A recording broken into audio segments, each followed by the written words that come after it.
தினமும் என் உயிரை முதலில் காப்பாத்தினா சீரியலை பார்க்க அவ இல்லனா சேனலை நான் சப்ஸ்கிரைப் அவ்வளவுதான் செய்து சொன்னியா இல்லையா? வீடியோவை லைக் செய்யுங்கள். சொன்னதம்மா, நான் இல்லங்களையே. உன் மேல உயிரா இருக்கிறவள எப்படிடா நீ வெறுப்ப? நீ உன் பாட்டியோட மரியாதைக்காக செலுத்துக்கிட்டு பொங்குறப்போ அவளுக்கு மட்டும் ரோஷம் வராதா? தேவையில்லாத கம்பாரிசன். இந்த வீட்டுக்கு வாழ வந்த பொண்ணு, இந்த குடும்ப குத்து விளக்கு, இந்த வீட்டு மகாலட்சுமி அவளை பத்தி பெருமையா பேசுனீங்கல்ல. அன்னைக்கு இந்த கம்யூனிட்டி கிச்சன் லான்ச் ஃபங்க்ஷன்ல உங்க மகாலட்சுமி என்ன பண்ணா? அவளுக்கு ரோஷம் வந்தா அந்த குத்து விளக்கு எடுத்து பாட்டியை குத்திடுவாளா? ஏன்டா இப்படி எல்லாம் பேசுற? பின்ன என்னம்மா, அவளை பத்தி பேச்சே எடுக்காதீங்க. நான் அவ்வளவு தூரம் சொல்லியும் திரும்ப திரும்ப அவளுக்கு சப்போர்ட் பண்ணி பேசிக்கிட்டு இருக்கீங்க. அப்ப நான் அப்படிதான் பேசுவேன். சூப்பர் அன்பு. சும்மா அவன் உயிரை காப்பாத்துறவன் எமோஷனலா பிளாக்மெயில் பண்ணி என்ன கன்வின்ஸ் பண்ண பாக்காதீங்கம்மா. எனக்கு என் உயிரை விட இந்த குடும்பத்தோட மரியாதையும் பாட்டியோட கௌரவம் தான் எனக்கு முக்கியம். அதை அலட்சியமா நினைக்கிறவங்களுக்கு என் வாழ்க்கையில இடம் இல்ல.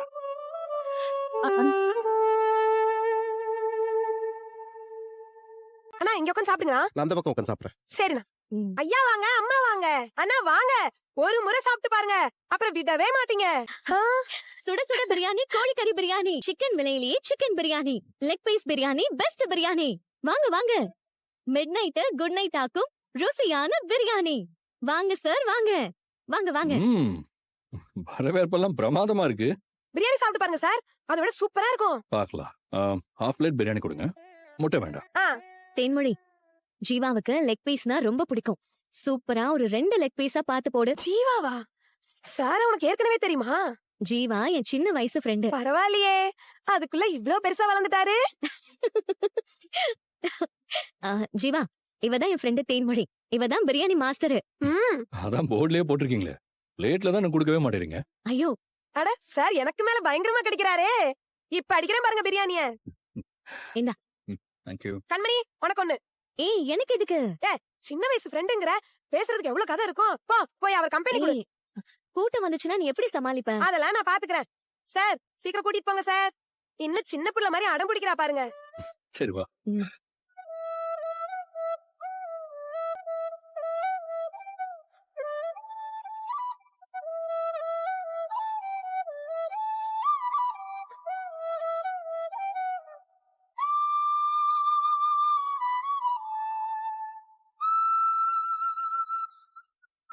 என்ன பாக்குற ஜீவா, சாப்பிடு.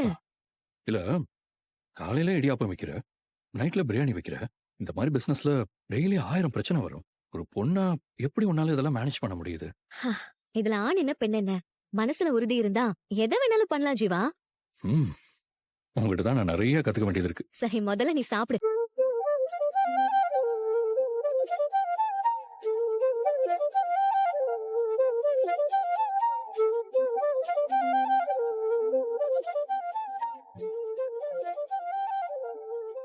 செமையா இருக்கு கண்மணி. அரிசி உடையாம குழையாம உதிரி உதிரியா பதமா வந்திருக்கு. சிக்கன் நல்லா சாஃப்டா பஞ்சு மாதிரி பிரிஞ்சு வருது. டேஸ்ட் அல்டிமேட்டா இருக்கு. மசாலா சான்ஸே இல்ல, வேற லெவல். மைண்ட் ப்ளோயிங் கண்மணி. இந்த பிரியாணிக்கு உடனே பேட்டன்ட் வாங்கியிருக்கேன், இல்லனா வேறவனா இந்த பெருமையை அடிச்சுட்டு போயிடுவான். தேங்க்ஸ் ஜீவா. ஒரு பெரிய ஹோட்டல் முதலாளி கிட்ட இருந்து இப்படி ஒரு பாராட்ட நான் எதிர்பார்க்கவே இல்ல. பெரிய ஹோட்டல் முதலாளியா? நீ வேற கண்மணி. ஏய், என்னாச்சு? என்னோட பணக்கார இமேஜ் பேருக்கு சும்மா அந்த கார்ல தான் ஓடிக்கிட்டு இருக்கு. ஆனா நிஜத்துல என் லைஃப் கடன்ல தான் ஓடிக்கிட்டு இருக்கு. என்ன சொல்ற? ஜேபி ரெஸ்டாரண்ட் கடன்ல ஓடிக்கிட்டு இருக்கு கண்மணி. கடன்னா கொஞ்ச நஞ்சம் இல்ல, கோடி கணக்குல. ஜீவா, அந்த ஏரியாலயே உங்க ஹோட்டல் தானே அவ்ளோ பாப்புலர். எப்பவும் அங்க கூட்டம் அல மோதுமே. நீ சில வருஷமா அந்த பக்கமே போலன்னு நினைக்கிறேன். அந்த சக்சஸ் ஸ்டோரி எல்லாம் முடிஞ்சு போச்சு கண்மணி. புதுசா வந்த ஹோட்டல்ஸ்க்கு முன்னாடி அப்பாவால போட்டி போட முடியல. ஹோட்டலோட அமைப்புல அவர் காட்டின ரெனோவேஷனை டேஸ்ட்ல காட்டல. ட்ரை பண்ணாரு, ஆனா அது அவருக்கு சரியா வரல. அவர் வச்சிருந்த கிச்சன் டீமுக்குள்ளேயே அவ்வளோ பாலிடிக்ஸ், யாருமே ஒரு சிங்க்லயே இல்ல. அதனாலேயே அவர் கனவு நிறைவேறாமலே போயிடுச்சு. கடங்காரங்க நெருக்கடி தாங்க முடியாம அந்த ஸ்ட்ரெஸ்லயே அப்பா ஹார்ட் அட்டாக்ல இறந்துட்டார். ஐயோ, என்ன சொல்ற ஜீவா? ஆமா கண்மணி. நிஜமாவே எனக்கு என்ன சொல்றதுன்னே தெரியல ஜீவா. ரொம்ப கஷ்டமா இருக்கு. நிஜமா இப்படி ஒரு நிலைமை உனக்கு வந்திருக்கவே கூடாது. இதெல்லாம் நீ எப்படி சமாளிக்க போற? தெரியலையே. கடங்காரங்கெல்லாம் வீட்டை வித்து கொடு, ஹோட்டலை வித்து கொடுன்னு பயங்கரமா டார்ச்சர் பண்றாங்க. நிஜமா எனக்கு என்ன பண்றதுனே புரியல. வெளியே தலை காட்ட முடியல. எல்லாரும் என்ன கேவலமா பாக்குறாங்க. இதுல இருந்து மீள் வேணானே தெரியல. எல்லாருக்கும் வாழ்க்கையில ஒவ்வொரு கஷ்டம் ஜீவா. ஆனா என்ன மாதிரி மிடில் கிளாஸுக்கு இதெல்லாம் சகஜம். அந்த கஷ்டங்களுக்கெல்லாம் பழகி அதுல இருந்து ஈஸியா வெளியில வந்துருவோம். ஆனா உன்ன மாதிரி கோடீஸ்வரனா பிறந்தவனுக்கு இதெல்லாம் பெரிய சுமைதான். நிஜமா உனக்கு இப்படி ஒரு கஷ்டம் வரும்னு நான் நினைச்சு பார்க்கவே இல்ல. சரி போட்டும், என் கஷ்டத்தை விடு, உன்னை பத்தி சொல்லு. அதான் பாக்குறேன், காலையில இடியாப்ப கடை, நைட்டு பிரியாணி கடை. ரெண்டுக்கும் நடுவுல வாழ்க்கை எப்படியோ ஓடிட்டு இருக்கு. எனக்கு கல்யாணம் ஆயிடுச்சு ஜீவா. நான் ரொம்ப உயிரா நேசிச்சவரை தான் கல்யாணம் பண்ணேன். ஆனா அந்த வீட்ல இருக்கிற பெரிய மனுஷங்க என்னையும் என் அம்மாவையும் மதிக்க மாட்டாங்க. தெரு தெருவா இடியாப்பம் விக்கிற குடும்பம் தானேன்னு அவ்வளோ இலக்காரம். குணத்தை விட அவங்களுக்கு பணமும் அந்தஸ்தும் தான் முக்கியம். ஒரு நாள் என் அம்மாவை எந்த பொம்பளையும் கேட்க விரும்பாத வார்த்தையில ரொம்ப அசிங்கமா பேசி அவமானப்படுத்திட்டாங்க. அம்மாவை பத்தி தப்பா பேசுனா யாராவது சும்மா இருப்பாங்களா? அதான் கை ஓங்கிட்டேன். அதுக்கு என் புருஷன் மன்னிப்பு கேட்க சொன்னாரு. ஆனா நான் அவங்க பேசினதுக்கு முதல்ல மன்னிப்பு கேட்க சொன்னேன். யார்கிட்ட மன்னிப்பு கேட்கறதுன்னு எங்க தராதரம் அந்தஸ்து பத்தி எல்லாம் ரொம்ப மட்டமா பேசினாரு. இப்படிப்பட்டவரோடலாம் என்னால வாழ முடியாதுன்னு சொல்லிட்டு நான் அவரை விட்டு பிரிஞ்சு வந்துட்டேன். இப்போ நான் என் அம்மா சித்தி சித்தப்பாவோட தான் தங்கியிருக்கேன். அன்பு, சாப்பிட்டீங்களா? அதை தெரிஞ்சுக்க வேண்டிய அவசியம் உனக்கு இல்ல. இல்ல, நீங்க சாப்பிட்டீங்க, எனக்கு தெரியும். தெரியுதுல்ல, அப்புறம் எதுக்கு கேக்குற? உன் வேலையை பார்த்துட்டு போ. இவ்ளோ நேரம் அமைதியா தானே லேப்டாப் பாத்துட்டு இருந்தீங்க. இப்ப எதுக்கு என்ன பார்த்த உடனே டென்ஷன் ஆகுறீங்க? உன்னை பார்த்தாலே பிபி ஏறுது எனக்கு. இதெல்லாம் தேவையா உங்களுக்கு? நான் உங்களோட ஆசையா பேசலான்னு தானே வரேன். நீங்க இப்படி உருன்னு இருந்தா பிபி சுருன்னு தானே ஏறும். இந்தாங்க மாத்திரை என்ன போடுங்க. ஃபெனிலா, இதோட நிறுத்திக்க. முதல்ல இந்த மாத்திரை எல்லாம் போடுங்க. போடாததாலதான் இவ்ளோ டென்ஷனா இருக்கீங்க. அன்பு, அன்பு, உங்க உடம்பு மேல உங்களுக்கு அக்கறை இல்லாம இருக்கலாம். ஆனா என்னால அப்படி இருக்க முடியுமா? உங்களுக்கு ஏதாவது ஆச்சுன்னா என்னால எப்படி தாங்கிக்க முடியும் சொல்லுங்க? என் கண்ணு முன்னாடி நிக்காத, ஒழுங்கா போயிடு. கோவப்படாதீங்க அன்பு. உங்களுக்கும் எனக்கும் என்ன பிரச்சனை சொல்லுங்க? உன்னை இங்க இருந்து போன்னு சொன்னேன். ஏன் அன்பு எனக்கு துரத்துறீங்க? முன்னாடியாவது கண்மணி இந்த வீட்ல இருந்தா, அவதான் உங்க பொண்டாட்டி. உங்க வாழ்க்கையில அவளை தவிர வேற யாருக்கும் இடம் இல்லைன்னு சொல்லி என்ன அவாய்ட் பண்ணீங்க. இப்பதான் அவ மொத்தமா உங்களை தலை முழுகிட்டு போயிட்டால. உங்க வாழ்க்கையில இனிமே அவளுக்கு இடம் இல்லைன்னு நீங்களும் அவளை உங்க மனசுல இருந்து ஒட்டு மொத்தமா தூக்கி எறிஞ்சிட்டீங்கல்ல. இப்ப உங்க மனசு காலியா தானே இருக்கு. அப்புறம் என்ன ஏத்துக்கிறதுல என்ன பிரச்சனை உங்களுக்கு? ஏய், அசிங்கமா இல்ல உனக்கு? எப்படா அவ இந்த வீட்டை விட்டு ஒழிவான காத்துக்கிட்டு இருந்தியா? இத பாரு, கண்மணி இந்த வீட்டை விட்டு போயிட்டா இல்ல நான் வெறுத்துட்டேன்றதெல்லாம் ரெண்டாவது விஷயம்.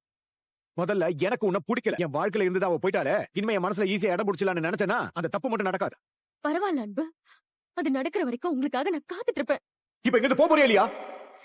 ஏன் அன்பு என்ன இப்படி வெறுக்கிறீங்க? உங்க குடும்பம் இப்படி ஒரு நெருக்கடியான சூழ்நிலையில இருக்கிறப்போ இந்த குடும்பத்துல நானும் ஒருத்தியா என்ன நினைக்கிறதுனாலதான் என் சொத்தையே பாட்டிக்கிட்ட ஒப்படைச்சேன். ஏய், இப்படி பேசுறதுக்கு உனக்கு வெக்கமா இல்ல? பணத்தை காட்டி அவங்க மனசை வேணா நீ சம்பாதிக்கலாம்.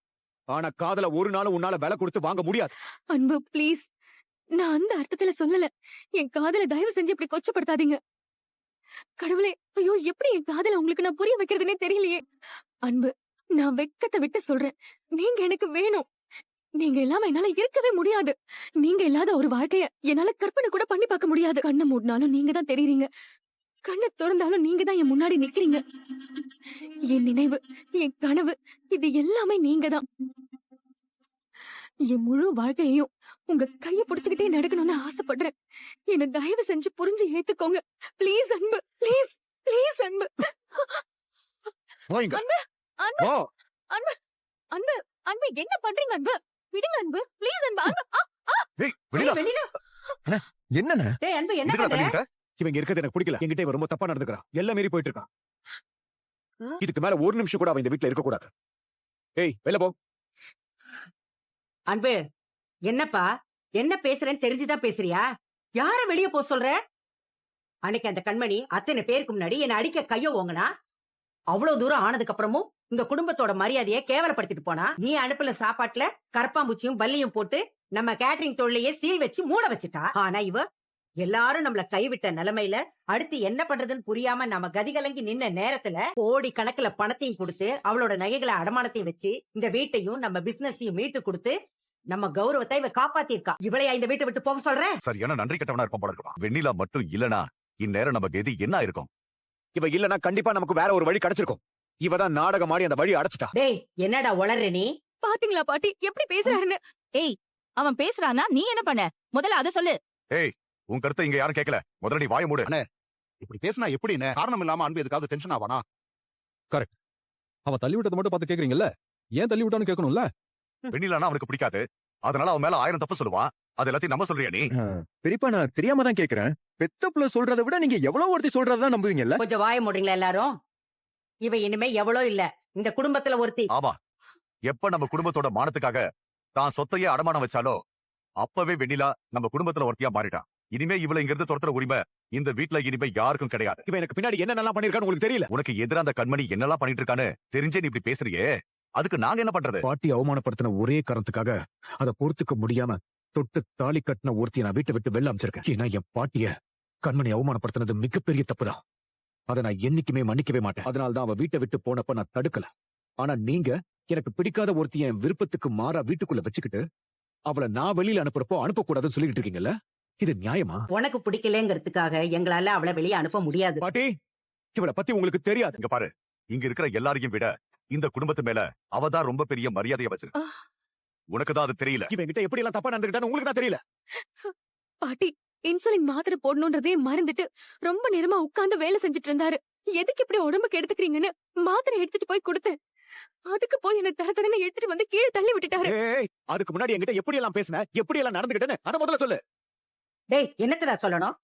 நீ நம்பினவதான் உன்னை பத்தி யோசிக்காம, உன்னை பத்தி கொஞ்சம் கூட கவலைப்படாம உன்னை அப்படியே அம்போன்னு விட்டுட்டு போயிட்டா.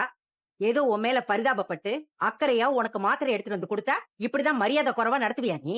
பாட்டி, இவ என்ன பண்ண நான் சொல்றதை கேட்க மாட்டீங்கல்ல? தேவையில்லப்பா. இவளை பத்தி நீ மட்டும் இல்ல, இனிமே யார் இவளை தப்பா பேசினாலும் என்னால கேட்டுட்டு இருக்க முடியாது. இவ இந்த வீட்டு மகாலட்சுமி. அவ இங்கதான் இருப்பா. இவளை யாரும் வெளியில அனுப்ப முடியாது. அப்ப உங்களுக்கு இந்த வீட்டு பேர முக்கியம் இல்ல? இருக்கட்டும் இருக்கட்டும். உங்க கௌரவத்தை காப்பாத்தின அவளோட பணம் தான் முக்கியம்னு முடிவு பண்ணிட்டீங்கல்ல? அப்படின்னு நீ நினைச்சுக்கிட்டா அதுக்கு நான் எதுவும் செய்ய முடியாது. சரிங்க பாட்டி, எனக்கு மரியாதை கொடுக்காத இந்த வீட்ல நான் இருக்க முடியாது. இவளே இருக்கட்டும், நான் இந்த வீட்டை விட்டு போறேன். அண்ணா, அண்ணா நில்லுண்ணே. அன்பு பாட்டி, என்ன பாட்டி இப்படி சொல்றாரு? அன்பு சொன்ன கேளுடா. விடுங்கம்மா, விடுங்கம்மா. அன்பு சொன்ன கேளு. அன்பு அன்பு அண்ணா, வேணாம். சொன்னா கேளுண்ணே, இருண்ணே. டேய் அன்பு அன்பு டேய் அன்பு அவசரப்படாதடா. விடுங்கம்மா, பாட்டி ஏதோ அம்மா, இருக்கட்டும்மா. கோவத்துல பேசிட்டாங்கப்பா. அதுக்காக எதுக்கு நீ வீட்டை விட்டு போறேன்னு விடுங்க சொல்ற? சொல்லல. தப்பு அன்பு. விடுங்கம்மா, விடுங்கம்மா, விடுங்கம்மா. எனக்கு இங்க இருந்த கொஞ்சம் நெஞ்ச மரியாதை மொத்தமா போயிடுச்சுமா. இதுக்கு மேல இந்த நரகத்துல என்னால வாழ முடியாது. அண்ணா, தயவு செஞ்சு சொன்னா கேளுண்ணே, ப்ளீஸ்ண்ணே. மாமா ப்ளீஸ் மாமா, இது உங்க வீடு. நீங்க எதுக்காக போகணும்? அன்பு மறுபடியும் இந்த தப்ப பண்ணாதடா, சொன்னா கேளுடா. ஆமா அன்பு, இதுவா இருந்தாலும் காலையில பேசிக்கலாம்ப்பா. உள்ள போ. தயவு செஞ்சு என்ன யாரும் தடுக்காதீங்க. அன்பு நான் முடிவு எடுத்துட்டேன். நான் மாத்திக்கிறதா இல்ல. அன்பு நீ ரொம்ப அவசரப்படுற. எல்லாரும் சொல்றது கொஞ்சம் கேளு, அப்புறம் நீதான் கஷ்டப்படுவ. இதுக்கு மேல இந்த வீட்ல நான் இருந்தேன்னா நான் இன்னும் அதிகமா கஷ்டப்படுவேன். அன்பு அண்ணா, அன்பு அண்ணா, அன்பு அண்ணா, அன்பு அண்ணா, please, சொன்னா கேளுண்ணே. அண்ணா, இருண்ணே. டேய் அன்பு, விடுங்கம்மா. அன்பு போகாதடா. விடுங்கம்மா, அன்பு, please. please, அன்பு அம்மா சொல்றது கேளுடா. அண்ணா, அன்பு, please, அன்பு, அண்ணா, அன்பு, சொல்றது அன்பு, கேளுண்ணே. அன்பு, போகாத அன்பு, அன்பு சொன்னா கேளு. ப்ளீஸ்மா, என்ன விடுங்கம்மா. அன்பு, என்ன நீங்க போகாதடா. மன்னிச்சிருங்கம்மா, ப்ளீஸ். அண்ணா, அண்ணா, அண்ணா.